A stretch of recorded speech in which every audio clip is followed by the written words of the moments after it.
राधे राधे साथियों, क्या आप जानते हैं कि बिहार के गया धाम में तुलसी कभी भी नहीं उगती? इसके पीछे क्या कारण है? रामायण की एक कथा के अनुसार वनवास के दौरान भगवान श्री राम, लक्ष्मण और माता सीता पितृपक्ष में राजा दशरथ के श्राद्ध कर्म करने के लिए बिहार के गया धाम गए।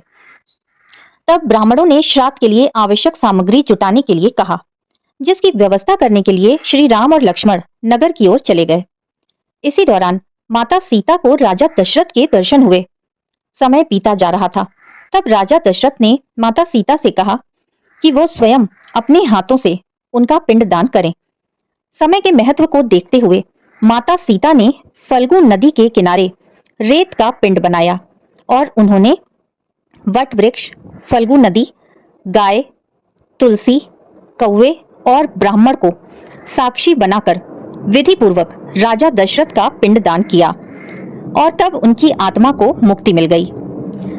उधर जब श्री राम और लक्ष्मण नगर से लौटे और उन्हें ये बात पता चली तो उन्हें इस बात पर विश्वास ही नहीं हुआ, क्योंकि श्री राम ने पुत्र के बिना श्राद्ध संभव ही नहीं समझा।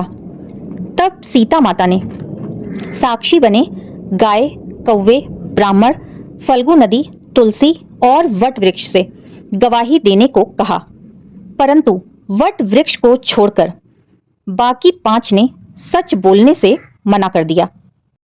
इन 5 ने सीता माता द्वारा किए गए श्राद्ध कर्म का समर्थन ही नहीं किया, सत्य ही नहीं बोला। तब क्रोधित होकर माता सीता ने इन 5 को भयंकर श्राप दिया, जिसका प्रभाव कलयुग में देखने को मिलता है।